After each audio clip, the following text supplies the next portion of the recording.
So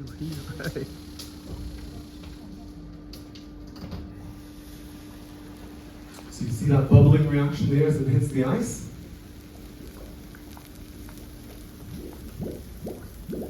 Love that noise. You can see how fluid the lava is. And when lava is this fluid in nature, when it comes to the edge of a mountainside and it flows over that edge, the wind gets a chance to catch it. And you get these lovely formations called Pellé's hairs. So these are Pellé's hairs. They're super thin strands of lava. They cool very quickly in the air to form these lovely glassy threads. And geologists absolutely love finding these because they are quite hard to come by in nature. Because they're so fragile, they tend to get blown away by the wind very easily. But for that very same reason, the farmers here in Iceland don't like them so much because these glassy fibers get into the grass that the animals eat.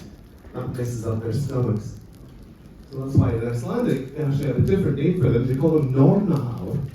That means witches' hairs. Now, I have a large block of ice down here. Would you like to see what happens when you stick a block of ice on the lava?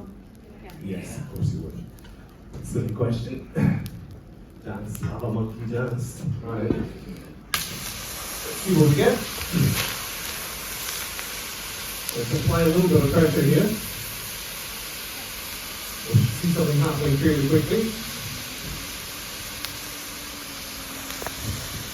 You can see the surface of the lava is starting to expand. And whee! All these steam bubbles start to form. So some of the steam is getting pushed up the way, but some of it is getting pushed into the lava itself. It's causing this kind of inflation that you're seeing. It's coming up nicely here. You can see where it's going all black on the surface, where it's sitting on top of the ice is sitting on top of it there. And you see that actually already it's got a nice crust forming on the surface. But although it's got that crust on the surface, underneath that it's still very molten. I can actually get my pole under here hopefully, show you what's going on down there. So let's lift this up like so.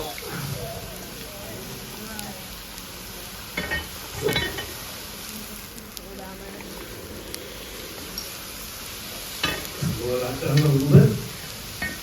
Same thing on this side.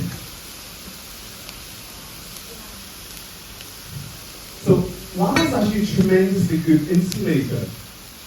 So once it actually has formed this crust on the surface, it's keeping what's underneath really nice and molten. So it's still a lovely, very fluid lava just underneath the surface there. So I'll keep coming back to this point again and again during the show. Lava really is an excellent insulator. And I'll just pop in here so you can see what's going on in here. So I can actually rip some still molten lava out from the inside of that. In fact, I have a little paper towel here, which have been sacrificed to the flames. An indication of the heat.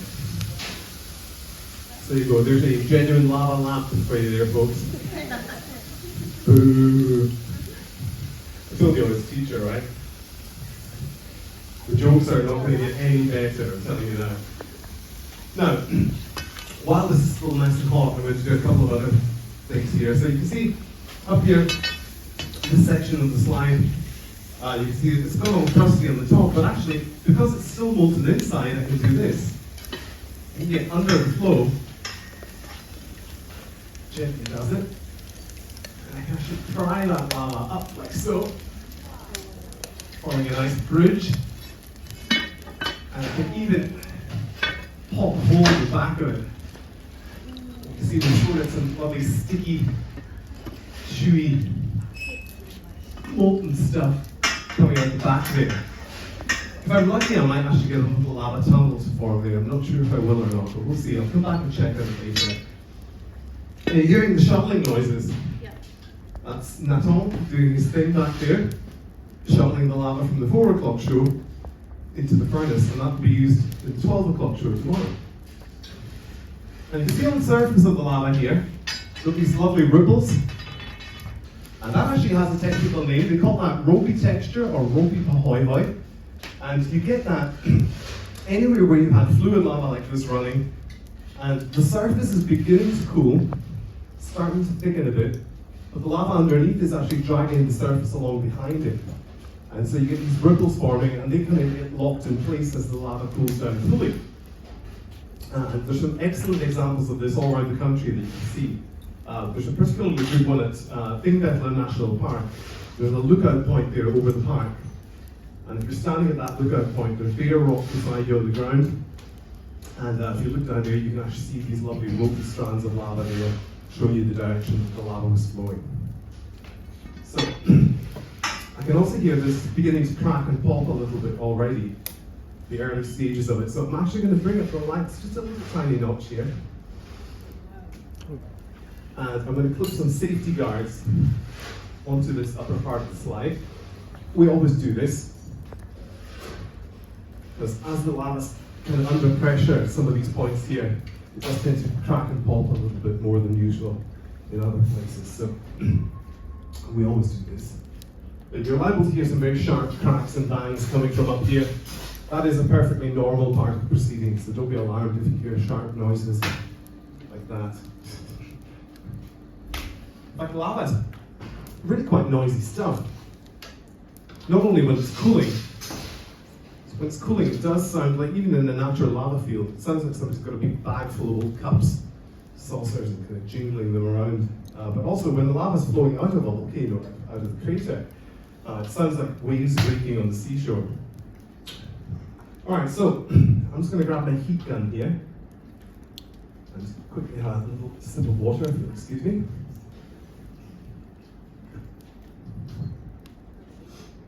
And now let's have a little look at what's going on here temperature-wise. So, I get down to this part here where the ice was. Surface temperature of this right now is 418 degrees Celsius. That's 784 Fahrenheit. But if I actually crack through the surface, what I'll do is do.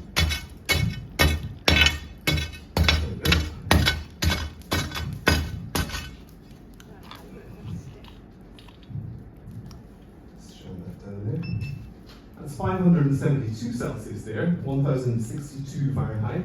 If I do the same thing with the bubble, surface of the bubble here, that's 532 Celsius there. And inside the bubble, that's hot.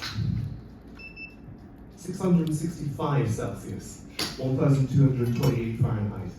So it's significantly hotter under the surface, but you don't have to go far down to actually get a big jump in temperature. And actually, this is why people have to be so incredibly careful, because we do see people coming to Iceland. They want to, obviously, they want to see the sky, they want to see, where eruptions have happened. And we did literally just have an eruption back in the summer here, out of Fagerhúsfjall. And